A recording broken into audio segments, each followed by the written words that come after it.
Good morning to you as well. Excellent. Lagos, join us in conversation this morning on business, which is brought to you by Stanbic. Send us your messages to our WhatsApp number. It is 0944400981. You can also tweet at us. Just please use the hashtag BusinessExpress981. And last but not least, do remember that we stream live. So hello to everybody out there in YouTube. Thank you. Welcome, Ola Warikoru. Did I get that right? Yes. Okay. Well, Ola is from Stanbic. Ola, what do you do for Stanbic? What's your coverage? Research analyst, and I'm focused on banking stocks. Excellent. Banking stocks. In Nigeria and Ghana. Excellent. Oh, Ghana as well. Okay, cool. So in Lagos, yeah, there you go. So if you're going to be asking anything about stocks, you have to limit it to the banking sector. Okay.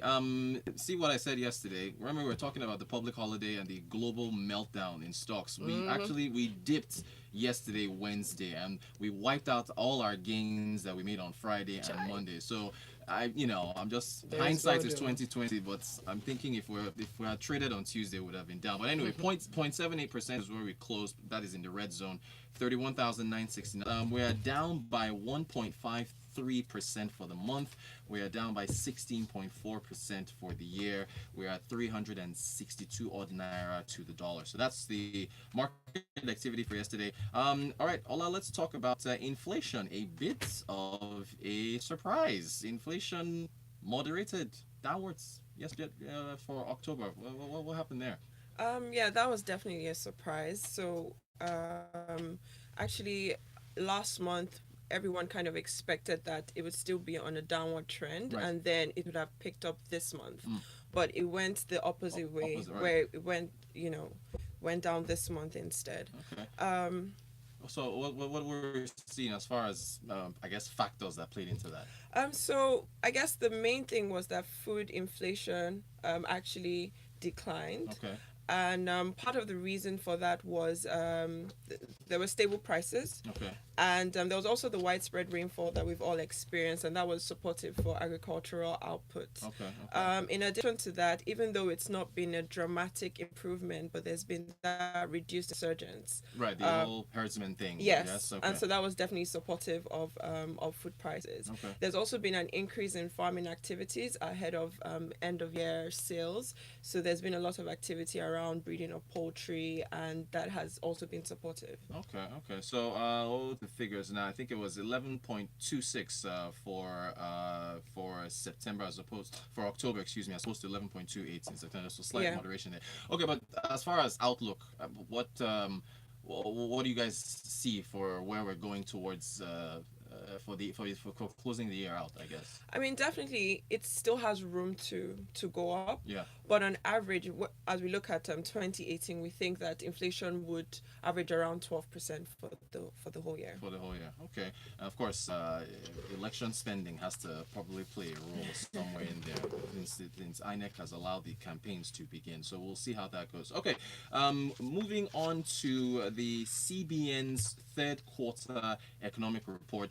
I guess we're just going to look at a couple portions of the report. The whole talk, of course, has been revenue dipping a little bit. I guess one of the things we're looking at is the federal collected revenue for the period. Yeah. That fell. Yeah.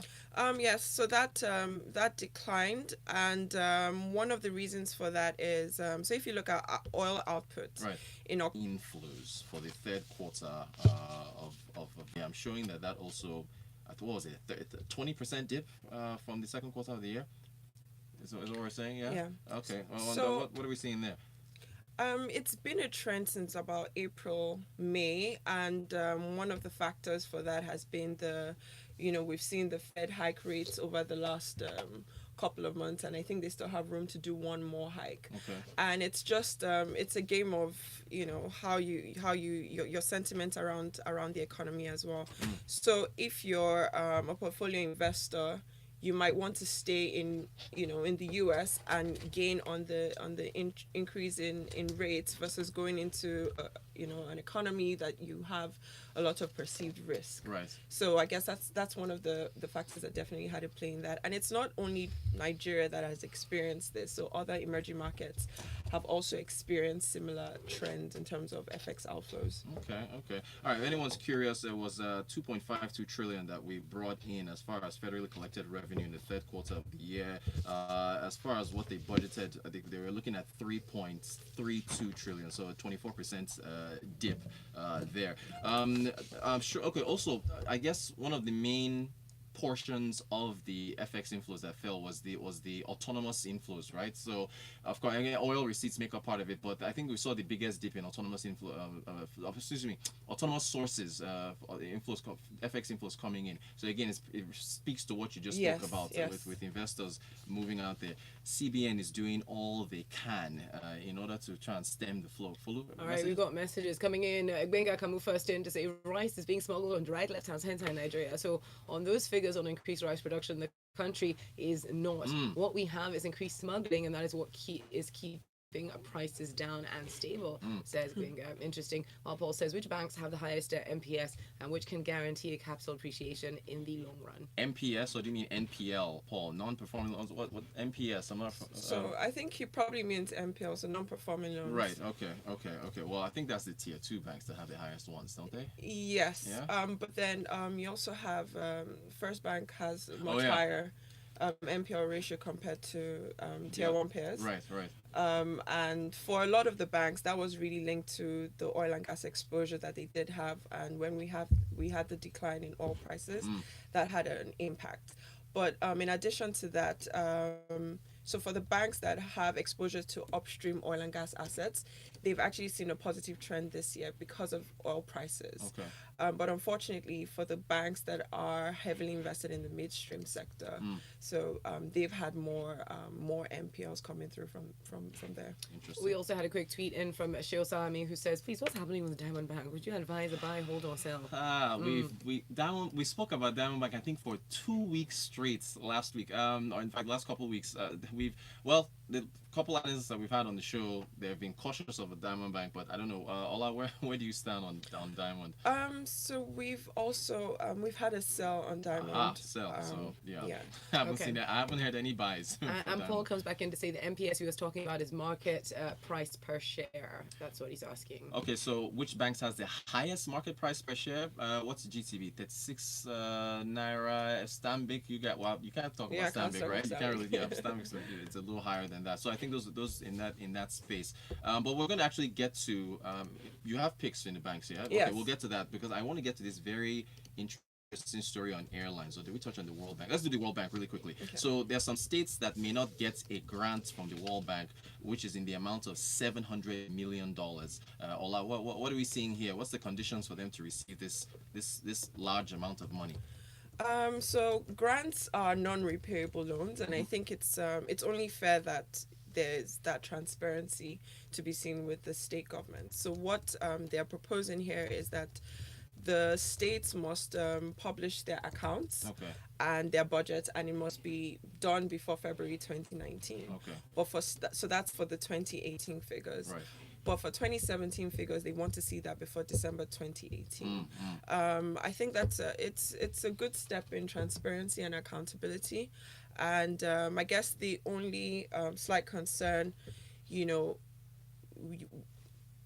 for the states? Yeah, for the states is just to feel that, okay, the federal government is actually the ones that are going to decide if they would get the grant or not. But that's only fair. Because the federal government has the money. Right? Yes. From what I'm reading here, they've already collected the 700M. So we'll see how that goes. Okay, for how much time ago? Okay, a couple minutes. I think we should do the stock picks real quick for people who are curious. This airline story, I've been dying to talk about this aviation story since yesterday.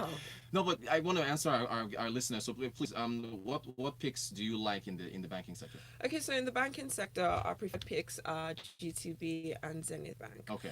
And our reason for this really is just that from where it sits today, we expect that these banks can go through all the economic cycles that might come up. Okay. They also have lower deterioration risk for them in terms of asset quality. Okay. So we expect that they also have better capital positions. Right. So even in the event that there's a shock in the system, they would be able to survive those periods. And we can't argue they have higher profitability ratios compared to their peers. Great. So GT, and again, GT and Zenith. And remember, of course, Lagos, before taking up or acting on any advice, stock pick advice that you listen to on the show, do contact a broker, of course, like Stanbic, and do your due diligence before making those decisions. Another message?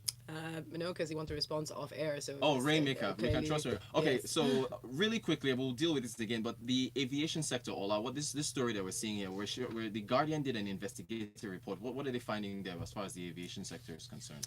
So they're basically saying that where airlines are currently pricing tickets is not sufficient for the airlines to cover the cost. So our ticket prices should go up so they can survive. That's what they're suggesting. That's what they're suggesting. But I mean, the economic environment we're in today, I think that wouldn't be taken lightly. Right.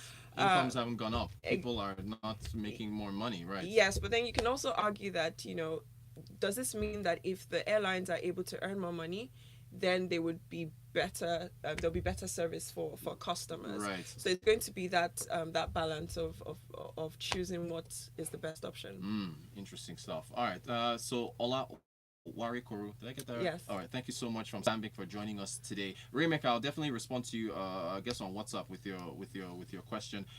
Folu, are we right on time? Yes, we are. Perfect. 15 seconds over time. I'll take it. Thanks for having me. Thank you very much for coming in, Ola. Okay, Lagos, keep listening because up next we got some great music. And at 7:30, you know the drill. It is freshly pressed time. That's detailed newspaper analysis. So make sure you keep listening to Smooth 98.1.